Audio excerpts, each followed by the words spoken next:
दोन्ही प्रस्ताव एकत्रित करून अल्पकालीन चर्चेला सुरुवात करू. अध्यक्ष महोदय, या अल्पकालीन संजय केळकर. चर्चेच्या निमित्ताने अध्यक्ष महोदय, कोकणवरच्या या अल्पकालीन चर्चेच्या निमित्ताने या ठिकाणी मी संवाद करण्यासाठी या ठिकाणी उभा आहे. अध्यक्ष महोदय, खरं म्हणजे काल हा 101चा प्रस्ताव होता. माझ्या काल असं वाटलं की कोकणाला प्रत्येक वेळेला शेवटचा नंबर देतात की काय, परंतु असं नाही आहे.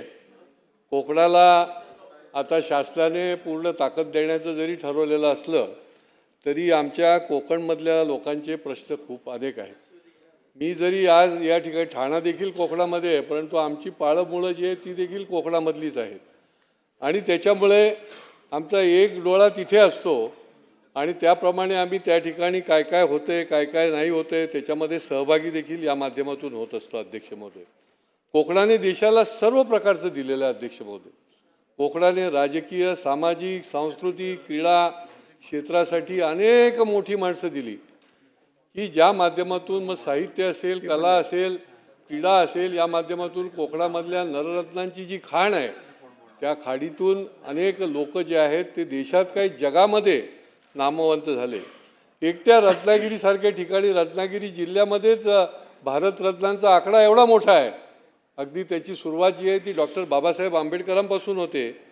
डॉक्टर बाबासाहेब आंबेडकर असतील, त्या ठिकाणी धोंडोकेशव कर्वे असतील, साने गुरुजी असतील, या ठिकाणी महिला पहिल्या डॉक्टर देखील कोकणामधल्या झाल्यात. अध्यक्ष महोदय, आनंदीबाई जोशी. या ठिकाणी खांडेकर आहेत. क्रांतिकारकांमध्ये अनंत कान्हेरेंसारखे स्वातंत्र्यवीर सावरकरांनी त्या ठिकाणी फार अनेक वर्ष कोकणामध्ये काम केलेलं आहे.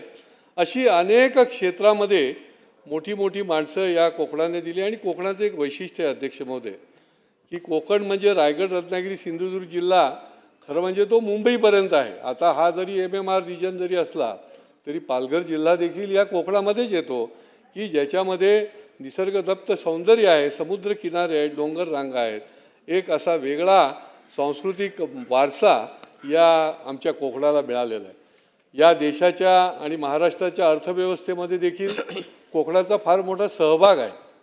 39% वाटा जो आहे तो कोकणाचा आहे आणि त्याच्यामुळे कोकणामध्ये डोंगरघाट जास्त पाऊस होत असल्याने मोठे उद्योग जरी येत नसले तरी देखील पर्यटन आहे, मच्छीमार आहे आणि शेती आहे. ही प्रामुख्याने उद्योग जे आहेत ते या कोकणामध्ये अध्यक्ष महोदय होत असतात.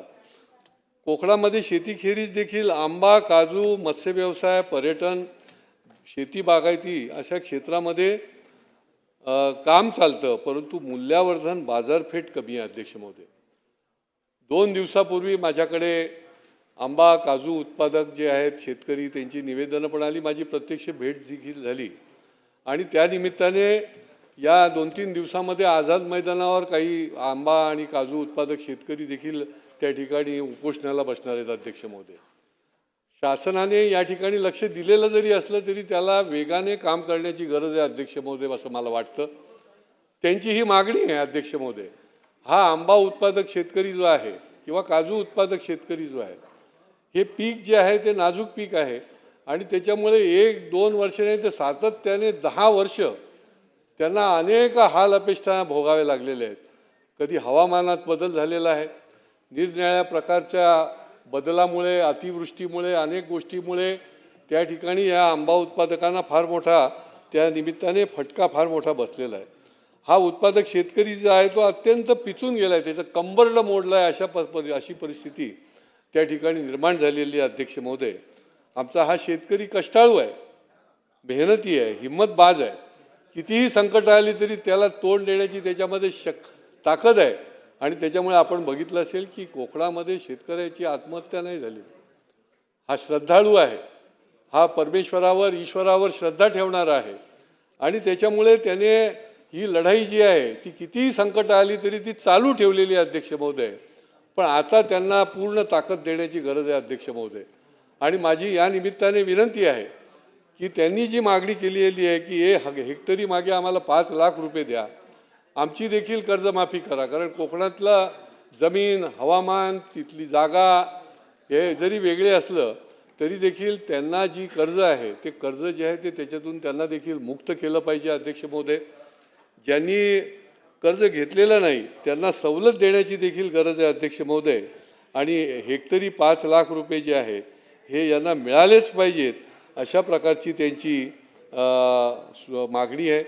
त्याच्याचबरोबर GSTवर कीटकनाशकावर जी 18% ते 28% GST ज्या ठिकाणी कीटकनाशकावर लावला जातो तर त्याच्यामध्ये देखील ताबडतोब ती मुक्त केली पाहिजे. त्याच्यामध्ये देखील अध्यक्ष महोदय सूट दिली पाहिजे अशा प्रकारची देखील या ठिकाणी मी अध्यक्ष महोदय मागणी करतो.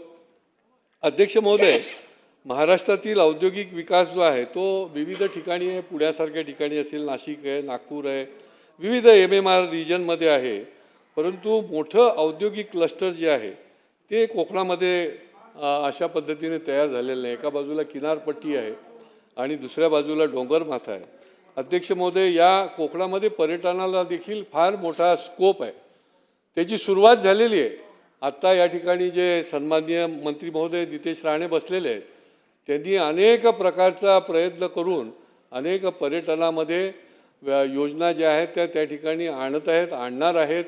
आणि बेमालूमपणे मग सिंधुदुर्ग जिल्ह्यामध्ये असेल किंवा कोकणामध्ये असेल, आदरणीय नारायण राणेसाहेब असतील किंवा आत्ताचे जे मंत्री आहेत नितेश राणे यांनी देखील अनेक प्रकारच्या योजना आणून त्या ठिकाणी कोकणाला कशा पद्धतीने पर्यटनामध्ये पुढे नेता येईल, सागर किनाऱ्यावरच्या मच्छीमारांना कशा प्रकारे पुढे नेता येईल, त्यांना कशा पद्धतीने सवलती देता येतील आणि त्याच्या दृष्टीने प्रवास वाहतुकीच्या दृष्टीने देखील, जलवाहतुकीच्या दृष्टीने देखील ज्या पद्धतीने वेगाने त्या ठिकाणी काम करण्याचा प्रयत्न सुरू झालेला आहे तरी देखील त्याला खूप वेग येण्याची देखील अध्यक्ष महोदय गरज आहे. कोकणामध्ये पर्यटनासाठी खूप मोठी क्षमता आहे. चांगले समुद्रकिनारे, किल्ले, scuba driving, homestay, sky dining अशा अनेक गोष्टी ज्या आहेत या अलिबाग, रत्नागिरी, मालवण, सिंधुदुर्ग जिल्ह्यात जरी उपलब्ध असल्या तरी त्यांना सहजपणे, सुलभपणे ज्या परवानग्या मिळाल्या पाहिजेत त्या मिळण्याकरता काही एक खिडकी योजना असेल किंवा ताबडतोब कशी परवानगी त्यांना मिळेल याच्याकडे देखील निश्चितपणे लक्ष देण्याची गरज आहे. अध्यक्ष महोदय, आर्थिक सुविधा देण्यात आल्या तर गोव्यासारखा एक पर्यटन ब्रँड हा कोकणात होऊ शकतो. कोकणाचा कॅलिफोर्निया करायचा नाही आहे, कॅलिफोर्नियाचा कोकण होऊ शकतो. अशा प्रकारची ताकद जी आहे ती कोकणामध्ये आहे. कोकणातला आंबा जगामध्ये गेला पाहिजे आणि जगातला पर्यटक जो आहे तो कोकणामध्ये आला पाहिजे. अशा प्रकारच्या व्यवस्था उभारण्याची गरज आहे आणि त्याला शासनाने देखील योग्य पद्धतीचं निधी असेल, योग्य पद्धतीचं त्या ठिकाणच्या योजना राबवण्याकरता सहजता असेल ही करण्याची देखील पुढच्या काळामध्ये अध्यक्ष महोदय गरज आहे. कोकणामध्ये काजू, आंबा प्रक्रिया उद्योग असेल किंवा फूड प्रोसेसिंग पार्क, आंबा, जाम, ज्यूस, पल्प निर्यात उद्योग चालविण्यास तसेच आधुनिक फिश प्रोसेसिंग करण्यास फार मोठा अध्यक्ष महोदय स्कोप आहे. आणि त्या दृष्टीने देखील या ठिकाणी औद्योगिक क्रांती होऊ शकेल अशा प्रकारचं त्या ठिकाणी एवढा मोठा स्कोप आहे. अध्यक्ष महोदय, छोटे IT पार्क उभारून वर्क फ्रॉम होम हब तयार करण्यात आल्यास, स्टार्टअप, इकोसिस्टीम, इको टुरिझम वापर करण्यात आल्यास कोकणातील युवक आज जो या ठिकाणी मुंबईकडे किंवा अन्य ठिकाणी जातोय तर त्या ठिकाणी तो स्थलांतरित होण्याची काही गरज नाही. कोकणातल्या तरुणाला त्या ठिकाणीच त्याच्या हाताला उद्योग मिळेल. अध्यक्ष महोदय, अशा प्रकारची व्यवस्था त्या ठिकाणी उभी राहू शकते. कोकणचा विकास करत असताना मॅंग्रोवचं तर संरक्षण आणि जंगलाचं संरक्षण हे आवश्यकच आहे. कारण कोकणाचं निसर्ग सौंदर्यच हे त्याची जी मूळ संकल्पना जी आहे ती याच्यामध्ये आहे. परंतु इको टुरिझम, प्रदूषण नियंत्रण, शाश्वत पर्यटन इत्यादी पर्यावरणदृष्ट्या वाचवणं देखील आपलं महत्त्वाचं काम आहे. कारण त्या ठिकाणी केमिकल कारखाने आलेले आहेत, अनेक प्रकारच्या लोकांच्या तक्रारी आहेत, प्रदूषण होण्याचे मार्ग त्या ठिकाणी मोठ्या प्रमाणामध्ये दिसत आहेत. प्रदूषणकारी कंपन्या ज्या आहेत त्या लोट्यासारख्या ठिकाणी आपल्याला सातत्याने बातम्या वाचायला मिळतात. अध्यक्ष महोदय, आणि त्याच्यामुळे त्यावर देखील नियमन ठेवून हे उद्योग जे आहेत ते आपल्याला पुढच्या दृष्टीने नेता येऊ शकतात. उद्योगाच्या दृष्टीने कनेक्टिव्हिटीसाठी विहित मुदतीमध्ये अध्यक्ष महोदय, आता हा मुंबई गोवा हायवे जो आहे तो समृद्धी झाला तरी हा मुंबई गोवा हायवे जो आहे तो पूर्ण झाला नाही अध्यक्ष महोदय. कारणं निरनिराळी असतील. हा हायवे करणं देखील काही सोपं नाही आहे. परंतु आज लोकांचे डोळे लागलेले आहेत की आता या गणपती उत्सवामध्ये आम्हाला पूर्ण झालेल्या हायवेने जायला मिळेल का, अशा प्रकारची लोकांची भावना निर्माण झालेली आहे. आणि त्याच्यामुळे एक कालबद्ध कार्यक्रम हा झाला पाहिजे. कोकणातला माणूस हा सहनशील आहे, तरी देखील सहनशीलता किती ठेवायची, तो क्रांतिकारक देखील आहे. एकदा तो उठला तर तो बसू शकणार नाही, अशा प्रकारचा त्याचा आवाज जो आहे तो बुलंद आहे. अशा प्रकारची ही माती आहे, अशा प्रकारची ही भूमी आहे. आणि त्याच्यामुळे त्याचा अंत न बघता आपल्याला ज्या ज्या योजना आहेत त्या वेगाने कशा पूर्ण होऊ शकतात हे देखील अध्यक्ष महोदय बघायला पाहिजे. कोकणाला एवढा मोठा 720 किलोमीटरचा सागरी किनारा लाभलेला आहे अध्यक्ष महोदय. उच्च पर्जन्यमान, कृषी आणि मत्स्य उत्पादन क्षमता इत्यादींना कृत्रिम बुद्धिमत्तेची सांगड घालून विकासाचे धोरण राबवणे आवश्यक आहे अध्यक्ष महोदय. पारंपरिक जो छोटा मच्छीमार आहे त्याला देखील आपण योग्य पद्धतीने ताकद दिली पाहिजे. पर्सेनेटची जाळी टाकून हे जे छोटे उद्योजक आहेत यांच्या पोटावर देखील पाय येता कामा नये, अशा प्रकारची त्या ठिकाणी योजना आणि व्यवस्था निर्माण करण्याची गरज आहे अध्यक्ष महोदय. देशी गोवंश संवर्धन असेल, कोकण कपिला प्रसाद व ब्रीडिंग सेंटर स्थापनेसाठी विशेष अनुदान शासनाने उपलब्ध करून देण्याची गरज आहे अध्यक्ष महोदय. या प्रस्तावाच्या माध्यमातून मी आपल्याला मागणी करतो की याच्यासाठी देखील आपण विशेष अनुदान द्यावे. कोकणासाठी एक पर्यटनचा मास्टर प्लॅन, सिंधुदुर्ग जिल्हा तर पर्यटन जिल्हा जाहीर झाला, परंतु पर्यटनचा मास्टर प्लॅन देखील या ठिकाणी जाहीर करण्याची गरज आहे अध्यक्ष महोदय. आसामला जसं बांबूचं उत्पादन मोठ्या प्रमाणात होतं अध्यक्ष महोदय, तर त्या धर्तीवर सार्वजनिक बांधकाम विभागाने देखील 10% किमान जागा जी आहे ती बांबू उत्पादनाला आरक्षित करण्याचे धोरण जर राबवलं तर निश्चितपणे त्या ठिकाणी मोठ्या प्रमाणामध्ये बांबू उत्पादन देखील अध्यक्ष महोदय होऊ शकतं अध्यक्ष महोदय. या ठिकाणी कोकणामध्ये मरीन टेक्नॉलॉजीचं कॉलेज देखील आज होण्याची गरज आहे अध्यक्ष महोदय. कोकण कृषी विद्यापीठ आहे, अनेक प्रकारचे त्या ठिकाणी संशोधन चालतं, परंतु त्या ठिकाणांमध्ये देखील शिक्षक आणि शिक्षकेतर जी पदं आहेत ती मोठ्या प्रमाणामध्ये रिक्त आहेत अध्यक्ष महोदय. ती देखील तातडीने आपल्याला भरण्याची देखील गरज आहे अध्यक्ष महोदय. कोकण रेल्वे हा तर एक मोठा ज्याला म्हणतील गेम चेंजर आहे, परंतु याचं जर दुहेरीकरण केलं आणि दुहेरीकरणासाठी 2026पर्यंत DPR पूर्ण करून पहिला टप्पा जर 2028पर्यंत आणि दुसरा टप्पा 2031पर्यंत पूर्ण करण्याचे नियोजन जर केले तर निश्चितपणे हा एक गेम चेंजर होऊ शकतो. आणि त्याच्याकरता माझी विनंती आहे अध्यक्ष महोदय, मधल्या काळामध्ये कोकण रेल कॉर्पोरेशनच्या बैठकीला मी होतो आणि त्या ठिकाणी हे दुहेरीकरणाचा विषय झाला आणि त्या ठिकाणी आम्ही देखील मागणी केली आणि कोकण रेल कॉर्पोरेशनच्या अधिकाऱ्यांनी देखील सांगितलं की रेल्वे बोर्डाच्या बरोबरच शासनाने देखील याच्यामध्ये जर आवश्यक तो निधी दिला, त्याच्यातला काही हिस्सा उचलला, तर हे दुहेरीकरणाचं काम जे आहे तो त्यांचा DPR जो आहे तो त्यांचा तयार आहे, टप्प्याटप्प्याने तो पुढे तयार करता येऊ शकतो. परंतु हा एक मोठा टप्पा जो आहे तो कोकण रेल्वेचा आपल्याला गाठता येऊ शकतो आणि निश्चितपणे त्याचा आपल्याला उपयोग होऊ शकतो. अध्यक्ष महोदय, कोकण कृषी विद्यापीठांतर्गत पदव्युत्तर कृषी शिक्षण संस्था देखील स्थापित करण्याची गरज आहे अध्यक्ष महोदय. कोकणामध्ये आरोग्याच्या दृष्टीने देखील एवढा मोठा भाग आहे गोव्यापर्यंतचा आणि त्या ठिकाणी सुपर स्पेशालिटी रुग्णालय जे आहे ते शासनाच्या माध्यमातून उभारण्याची आवश्यकता आहे, जेणेकरून ब्रेनस्ट्रोक असेल, कर्करोग असेल, पक्षाघात असेल, या सगळ्या लोकांना, छोट्या छोट्या रोगांना देखील या लोकांना पुणे आणि मुंबई गाठायला लागतं अध्यक्ष महोदय.